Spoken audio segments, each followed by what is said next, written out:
नमस्कार, आपने देखना शुरू कर दिया है आई इंडिया और मैं हूं डॉक्टर पंकज सिंह गौर।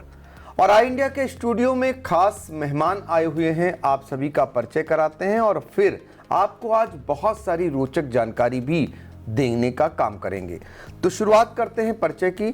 सोबित सिंह तोमर जी हैं आपका नाम और आप हैं असिस्टेंट कमांडेंट नेवी के। तो पहले तो आपका स्वागत है। धन्यवाद, बहुत बहुत धन्यवाद आपका। नेवी फोर्स की दुनिया कैसी है, क्या कार्य रहते हैं, आज तमाम इन्हीं मुद्दों पर हम आपसे बातचीत करेंगे और फिर बताएंगे सोबित सिंह तोमर जो सीतापुर के लाल हैं, किसान के लाल हैं, इनके परिवार के संघर्षों की कहानी भी बताएंगे। लेकिन पहले जान लेते हैं नेवी फोर्स के काम क्या रहते हैं। तो सोबित जी ये बताइए कि पानी की दुनिया अलग होती है और आप लोग पानी की दुनिया में रह करके भारत के लिए सुरक्षा का काम करते हैं, क्या क्या काम रहते हैं आपके? हमारे काम मेनली जो है, मैं असिस्टेंट कमांडेंट हूँ इंडियन कोस्ट गार्ड में। जो हमारे चार्टर ऑफ ड्यूटीज़ में सबसे प्राइमरी काम है वो है search and rescue and disaster relief. Search and rescue में आता है अगर कोई प्राकृतिक आपदा आ गई, प्राकृतिक आपदा अगर है तो हम सबसे पहले डिफेंस फोर्स हैं जो वहाँ पे पहुँचेंगे और उनको रेस्क्यू करेंगे। अच्छा। क्योंकि हमारी कोस्ट लाइन जो है वो 11,098 किलोमीटर की है, तो हमें 24/7 विजिलेंट रहना पड़ता है कि आप लोग सेव रहें। और पानी की दुनिया अलग है, लेकिन सभी का अपना अपना चार्टर ऑफ ड्यूटीज़ है, उसको हम अपने अंदर इनकलकेट करके और भारत की सुरक्षा करने का काम करते हैं। तो भारत की सुरक्षा में जैसे आपने बताया कि सर्च अभियान चलाते हैं, तो उसमें क्या रहता है? सर्च अभियान में अगर हम कोस्ट लाइन को ऐसे प्रोटेक्ट करते हैं, हमारी शिप्स कंटिन्यूअस पेट्रोलिंग करती हैं। ठीक है। पेट्रोलिंग करती हैं तो हमें इलीगल स्मगलिंग, अगर हमारे पास कोई इंटेलिजेंस रिपोर्ट है तो हम उसका एक वॉच करते हैं वहाँ पे, और हम आरटी पे कम्युनिकेट करते हैं और उसको ट्रैक करते हैं कि शिप किस रूट से पास हो रहा है और वहाँ पे कौन सा शिप हमारा एक्टिव है। फिर हम वहाँ पे बोर्डिंग कराते हैं। बोर्डिंग ऑपरेशन करने के बाद वहाँ पे सर्च करते हैं, सर्च एंड सीजर करते हैं, जो कि हमें इंडियन कोस्ट गार्ड एक्ट 1978 से पार है, जो गवर्नमेंट ने दे रखी है।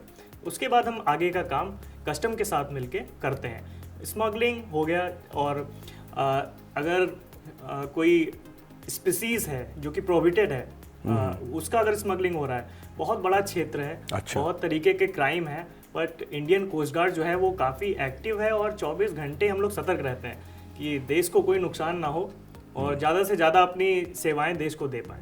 ये समुद्र के अंदर ही सब कुछ होता है? जी, ये सब समुद्र के अंदर होता है। कंटिन्यूअस हम लोग सेलिंग करते हैं 5 दिन 6 दिन। अगर कोई गवर्नमेंट का ऑर्डर आ गया तो हम 11 दिन ऐसे भी हम एक्सटेंड करते हैं। हमारी ऑपरेशनल डिप्लॉयमेंट जैसी भी होगी, हम उस पर क्वेश्चन नहीं करते, हम उसको एक चैलेंज की तरीके से लेके और उस पर काम करते हैं। तो सोबित ये बताइए कि जब कभी तूफान आता है तो उस समय भी आपकी ड्यूटी बढ़ जाती है, क्या क्या ड्यूटियाँ होती है?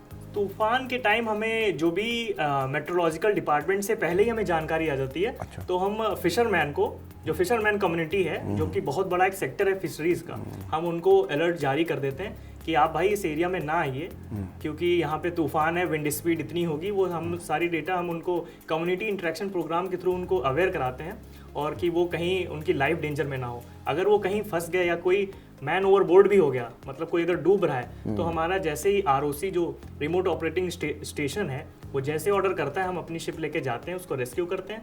विंड स्पीड कुछ भी हो, वेदर कुछ भी हो, ये हम नहीं देखते। हमारे लिए प्राइमरी जॉब है कि उस इंसान की लाइफ बचनी चाहिए। अच्छा, तो कैसे वेदर से लड़ते हैं आप लोग, मतलब ये भी बताइए, कितना मुश्किल होता है उस समय? बहुत मुश्किल है। अगर स्पीड की आप बात करें तो 35-40 नॉट्स की स्पीड रहती है। 35-40 नॉट्स की स्पीड में, लेकिन हमारे पास जो ऑफिसर्स हैं वो काफ़ी मतलब नॉलेजेबल हैं। उनको हमें सब चीज़ सिखाई जाती है कि हमें अपनी शिप तूफान में कैसे नेविगेट करनी है। अच्छा। वो एक साइंस है, जैसे ट्रॉपिकल रिवॉल्विंग साइक्लोन है, उसको मैं ऊपर से ही बताऊंगा क्योंकि वो तो डेप्थ में है काफ़ी। तो उससे भी निकलने का तरीका है, और ये बोला जाता है कि हार्बर से ज़्यादा जो शिप है वो सी में सेफ होता है। अच्छा। तो हम तूफान में एट सी ही रहते हैं, हम हार्बर पे नहीं आते हैं। हम वहीं पे रहते हैं, वहीं पे लड़ते हैं। अगर किसी को कोई प्रॉब्लम है तो उसको हम जाके रेस्क्यू करते हैं। हमारे लिए वेदर का कोई इशू है नहीं, हमारा माइंड सेट क्लियर है, हमारे चार्टर ऑफ ड्यूटीज़ हमें क्लियर है, हमें लाइफ बचानी है। तो क्या कभी जान पे भी बन पड़ती है? जान पे भी बन पड़ती है। वो तो अगर आप किसी भी डिफेंस फोर्स का पार्ट हैं तो सबसे प्राइमरी चीज़ तो यही है कि बट वही सिखाया जाता है कि वयम रक्षाम, जैसे हमारा कोस्ट गार्ड का जो मोटो है वो है वयम रक्षाम, वी प्रोटेक्ट। तो अगर आप प्रोटेक्ट कर रहे हैं तो थोड़ा बहुत तो जान पे बनेगी ही। देखिए ये सैनिक का ही काम होता है, ये फोर्स का ही काम होता है कि जान पर बनेगी, वो भी मुस्कुरा करके बोलते हैं। आपने देखा होगा बलिदान किसी से छिपा नहीं होता है, और बलिदानी जो होते हैं उन्हें हंसते हुए ही बलिदान देना होता है देश के लिए। ये मिसाल है। और नेवी फोर्स जिसके हम काम को जानना चाह रहे थे, लोग भी जानना चाह रहे हैं कि आखिर इनके काम क्या होते हैं। नेवी की दुनिया अपनी एक अलग होती है। तो नेवी फोर्स को लेकर के और कोई ऐसी रोचक जानकारी जो अभी तक आपके नौकरी पीरियड में घटी हो?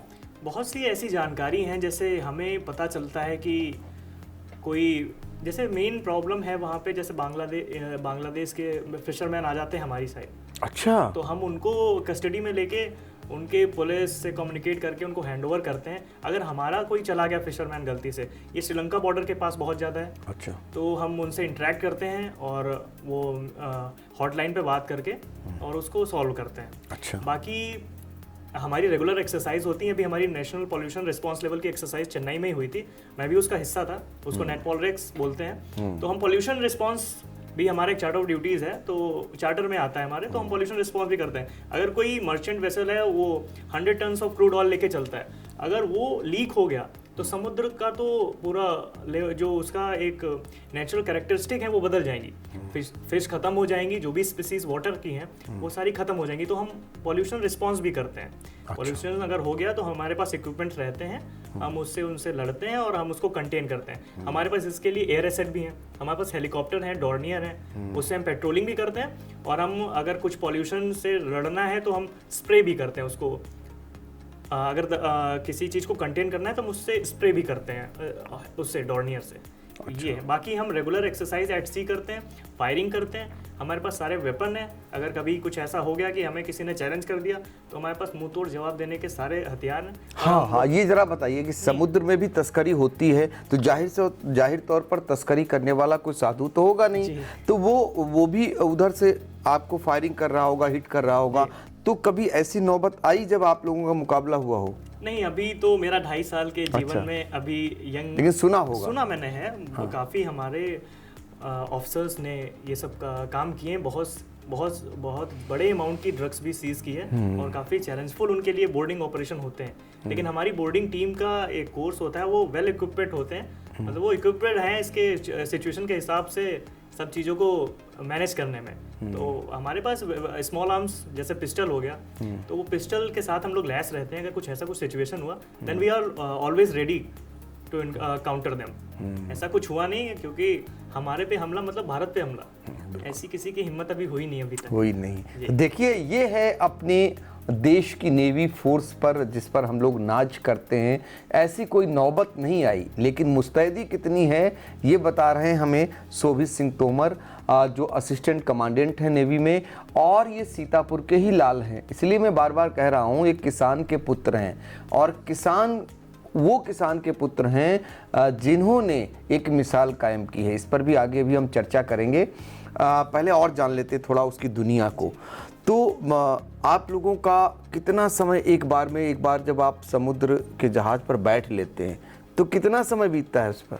हम अभी प्रेजेंट सिनेरियो में हम 6 दिन के डिप्लॉयमेंट में जाते हैं। अच्छा। वो भी एक जितना डिप्लॉयमेंट सिचुएशन के हिसाब से होता है। अगर श्रीलंका को आज वो तूफान हिट किया है then we will go for HADR, human aid assistance relief. तो हम HADR करेंगे तो हम 11 दिन की भी सेलिंग कर लेंगे। और उसके लिए हमारे पास राशन, एम्यूनिशन, फ्यूल, वो सब हमारे पास स्टॉक रहता है कि अगर कुछ ऐसे ऑपरेशनल चैलेंजेस आते हैं तो हम ये नहीं देखेंगे कि हमें माइंड मेकअप ये नहीं करके चलते कि हमें 5 दिन में वापस आना है। जो भी गवर्नमेंट का ऊपर से डायरेक्टिव्स होंगे हम उसको फॉलो करने में कभी भी कोई हमारे पास ऐसा कोई रीज़न नहीं होता कि हम उसको फॉलो ना कर पाएँ। तो हम एट सी हैं, तो जितना भी गवर्नमेंट हमें डिप्लॉयमेंट जितने दिन भी बोलती है हम जाते हैं उसके लिए।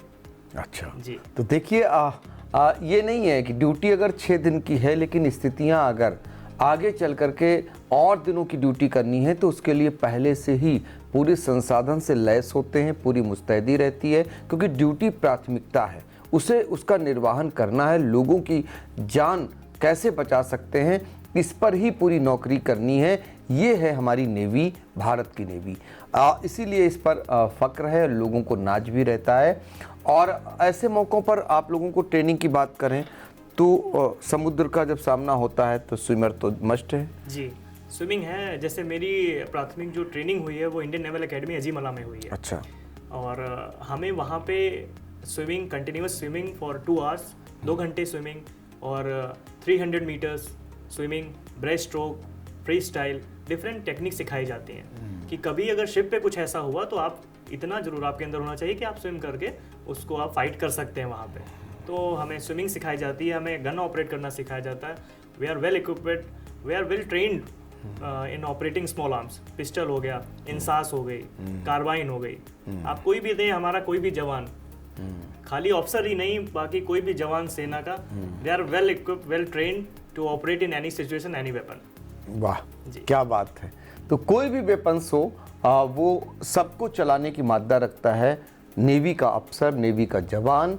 और यही कारण है कि अगर खुद मुस्तैदी उनकी है तो हम सुरक्षित हैं चारों तरफ से। और ये हमारी जो जल सेना है ये हमें सुरक्षा प्रदान करती है। तो अब तो ये बातें हो गई नेवी की। शोभित, जरा अपने बारे में भी लोगों को बताइए। हमने बताया सीतापुर के आप लाल हैं, किसान के पुत्र हैं, तो परिवार के बारे में भी बताइए और कैसे यहाँ तक पहुँचे। दूसरे भी लोग कौन सा रास्ता चुने जो आप वाला रास्ता अपनाएं। जी, मैं पर्टिकुलरली कसमंडा मेरा गांव है, मैं वहीं का रहने वाला हूँ। मेरी स्टार्टिंग की पढ़ाई अमरनाथ चिल्ड्रंस सिधौली से हुई है, जो कि सिधौली में स्कूल सिचुएटेड है। फिर मेरे पिताजी ने डिसीजन लिया कि इनको लखनऊ में इनका एजुकेशन कराया जाए, तो उन्होंने बहुत ही ज़्यादा संघर्ष करके, दिन रात एक करके, उन्होंने मतलब कि अपने सारे सपने मार के हमें एक ऐसी जगह पे पहुंचाया कि हम कुछ कर सकते हैं देश के लिए। अपने सब कुछ सेक्रीफाइस करके हमें इस लायक बनाया कि हम आपके सामने बैठे हैं। उनकी कंटिन्यूअस मेहनत और जो हमारी फैमिली, मेरे बाबा गिरिराज सिंह, चाचा जी, बड़े पापा मतलब पंकज सिंह, बबलू सिंह, इन लोग से मैंने अपने छोटे से जीवन में ये सीखा कि आप जिससे भी जो सीख पाए। जैसे अपने चाचा से मैंने घुलना मिलना सीखा, बड़े पापा से उनका कैरेक्टर, उनका शांत रहना सीखा, पापा से अपने मेहनत सीखी, मामा से इंटेलिजेंस सीखा, जो हमारे ज्ञानेंद्र सिंह चौहान ने, जिन्होंने आइडिया दिया पिताजी को कि आप लेके जाइए इनको, एजुकेट कराइए अच्छी जगह पे जाके, ताकि ये कुछ बन सके। तो ऐसा ही मेरी छोटी सी जर्नी है ये।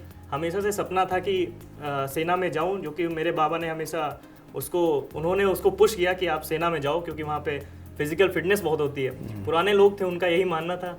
तो उन्हीं की मोटिवेशन से और परिवार के सपोर्ट से आज मैं आपके सामने बैठा हुआ हूँ। सिस्टर मेरी MBBS कर रही है, उसने भी बहुत मेहनत की, और पापा हमेशा चाहते थे कि इस मुकाम पे पहुँचे कि आप किसी की मदद कर सकें, और यही एक टारगेट है। यही एक टारगेट था। और देखिए कि बेटे ने कमाल किया, और पिताजी जो किसान हैं, जिनका नाम भरत राज सिंह है, सीतापुर के कसमंडा के रहने वाले हैं, रात दिन मेहनत करके अपने बेटी और बेटा के लिए उन्होंने खून पसीना बहाया। और बेटी हो या बेटा, उन्होंने जो अपेक्षा की थी उससे कहीं बढ़कर आगे गए। जो शोभित की बड़ी बहन हैं पूजा सिंह, वो MBBS हैं और माँ इनकी गृहिणी हैं। लेकिन भरत राज सिंह की कहानी को हम पूर्व के वीडियो में आपको दिखा चुके हैं कि कैसे इन दोनों बच्चों की पढ़ाई के लिए वो लखनऊ में आते थे, वहाँ रहते थे, इनके पास रात गुजारते थे और दिन में हाड़ तोड़ मेहनत करते थे अपनी खेती किसानी में। फिर उसके बाद इनकी पढ़ाई में कहीं भी किसी प्रकार की कोई रोड़ा ना आए, पूरी मेहनत करते थे और पूरा समय देते थे। यही कारण है कि आज होनहार बनकर हमारे साथ शोभित बैठे हुए हैं। और शोभित का एक जो अभी बताया वो हर बच्चों के लिए एक बहुत बड़ा संदेश है। वो ये कि संयुक्त परिवार में हर एक व्यक्ति का महत्व होता है।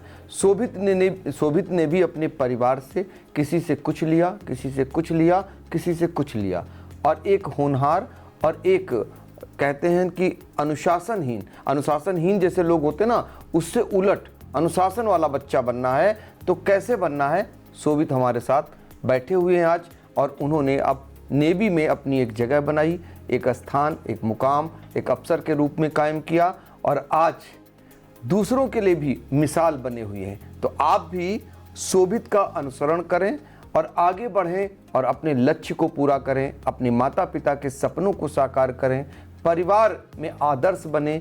ये शोभित का संदेश है। इसीलिए शोभित को आज आई इंडिया के स्टूडियो पर आमंत्रित किया था कि आकर के वो अपनी आप बीती भी बताएं और जहां पर हैं उसके बारे में जो वहां की जो रोचक कहानियां उसको भी बताएं।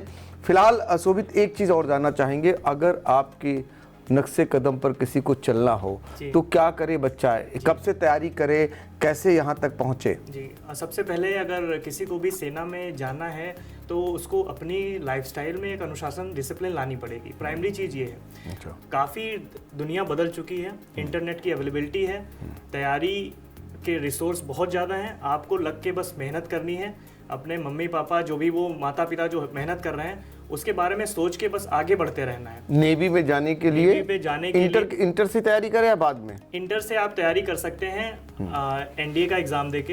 एनडीए का एग्जाम देके अधिकारी अगर आपको बनना है तो एनडीए का एग्जाम क्लियर करके एक एसएसबी सर्विस सिलेक्शन बोर्ड होता है जो 5 दिन की एसएसबी चलती है, उसको क्लियर करके आप डायरेक्ट आईएनए जा सकते हैं। अगर आपने बीटेक कर रखा है तो बीटेक के बाद आप इंजीनियरिंग डिग्री से भी आप आईएनए जा सकते हैं, उसकी भी आप एसएसबी क्लियर करके आप जा सकते हैं।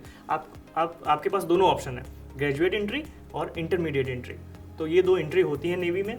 और बाकी जो अग्निवीर है योजना, ये सैनिकों के लिए है, ये भी बहुत अच्छी योजना है। इसमें भी आप जाइए, पार्टिसिपेट करिए, रनिंग इंक्रीज करिए, पढ़ाई ज़्यादा करिए। और बस वही है आज के टाइम पे एक छोटा सा मैसेज है जो मैंने अपनी ज़िंदगी में हमेशा वो लाइन मानी है कि जो बहुत ही फेमस लाइन है कि युद्ध नहीं जिनके जीवन में वो भी बड़े अभागे होंगे, या रण को छोड़ा होगा या प्रण को तोड़ा होगा या रण छोड़ के भागे होंगे। तो भागना नहीं है, अगर चैलेंजेस हैं तो उनको आप सामने से उसके सामने डट के खड़े हुइए और ऑप्शन तो अपने आप निकल आएंगे। जब आपका इरादा मजबूत होगा तो भगवान कुछ ना कुछ करके आपको अपने पाथ पे, मुकाम पे पहुंचा ही देंगे। बिल्कुल, मुकाम पे पहुंचा ही देंगे। एक चीज़ और बताइए, क्या लड़कियां भी आ सकती हैं? जी, लड़कियां भी आ सकती हैं। अब तो गवर्नमेंट ने एनडीए लड़कियों के लिए भी वो पिछले आपने न्यूज़ दी ही है कि वो लोग भी आ सकती हैं। बाकी प्रीवियस वो ग्रेजुएशन के बाद वो पहले से आ रही हैं, हमारे साथ में काफ़ी वुमेन ऑफिसर्स हैं, तो वो काफ़ी अच्छा स्कोप है, डिफरेंट लाइफस्टाइल मिलती है।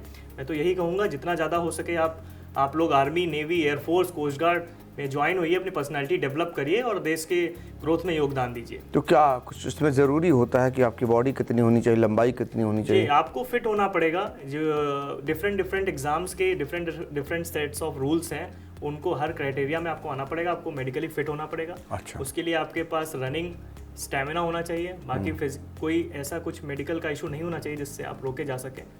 बाकी सब कुछ अपने हाथ में होता है। मेडिकल तो अपने आप हो ही जाता है, जब आप एग्जाम क्लियर करेंगे तो मेडिकल तो प्रैक्टिस से वो सही हो जाएगा। अच्छा, माता पिता के लिए एक चीज़ और जानकारी दे दें। हर माता पिता चाहता होगा, चूंकि बहुत सारे लोगों का इतना आर्थिक स्रोत नहीं होता है, तो मान लीजिए तैयारी करते हैं तो कितना पैसा लगभग लग जाता है, उनको भी पता होना चाहिए। देखिए, जब मेरे पिताजी ने कभी, खैर ये मेरी खुशकिस्मती है कि कभी ये इस चीज़ की दिक्कत नहीं होनी थी पढ़ाई में, लेकिन अगर आपके पास रिसोर्सेज कम भी हैं फाइनेंशियली, तब भी आप उसमें कुछ नहीं है, आप एसएसबी जाइए, वहाँ से सीखिए। अच्छा। जैसे कि मैंने 14 एसएसबी दी, मेरी 14वां इंटरव्यू था जब मेरा सिलेक्शन हुआ, तो मैं सीखता गया, वहाँ पे गया, लोगों से एक्सपीरियंस लिया, वहाँ पे लोगों ने मेरी मदद की। 13 बार नाकाम रहे? 13 बार नाकाम रहा। 14वीं बार आप सफल हुए? जी।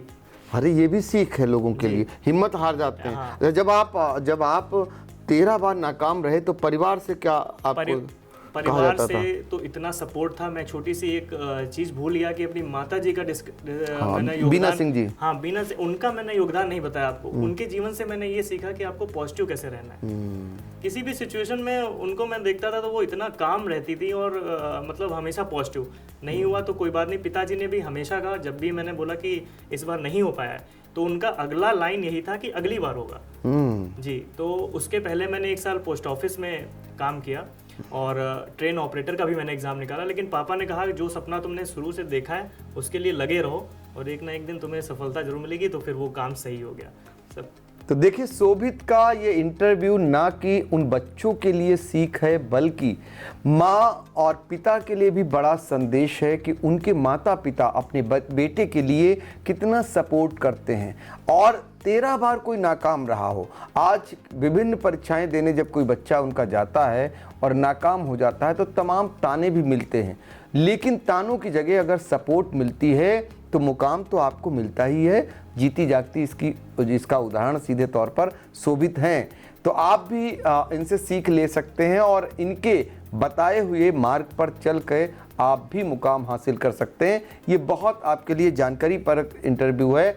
और भी अगर आपको कोई जानकारी करनी है तो कमेंट बॉक्स में जाकर आप सीधे तौर पर शोभित से बड़े सवाल भी कर सकते हैं, उसका जवाब भी आपको शोभित जी देंगे आगे चल करके। इस वीडियो को ज़रूर देखिएगा, क्योंकि ये आपके अपने बच्चों के लिए, समाज के लिए, परिवार के लिए, सबके लिए एक बड़ा संदेश देने वाला ये वीडियो है। साथ ही नेवी, जिसके लिए हम दूर से बैठ के उसकी दुनिया देखते हैं, वहाँ क्या करती है हमारी फोर्स, हमारे देश को कैसे सुरक्षा प्रदान करने का काम करती है, वो सब कुछ आपको इस वीडियो में मिलेगा। तो आगे भी देखते रहिए आई इंडिया। हम लोगों को दीजिए इजाजत। नमस्कार।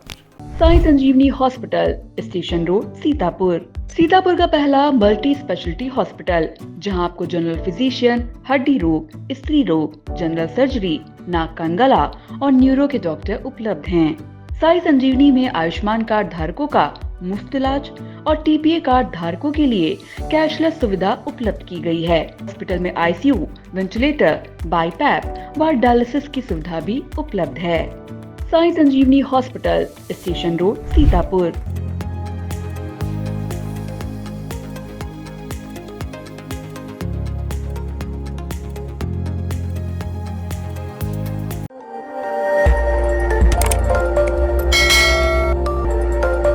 खबर आपकी, नजर हमारी। देखते रहिए आई इंडिया।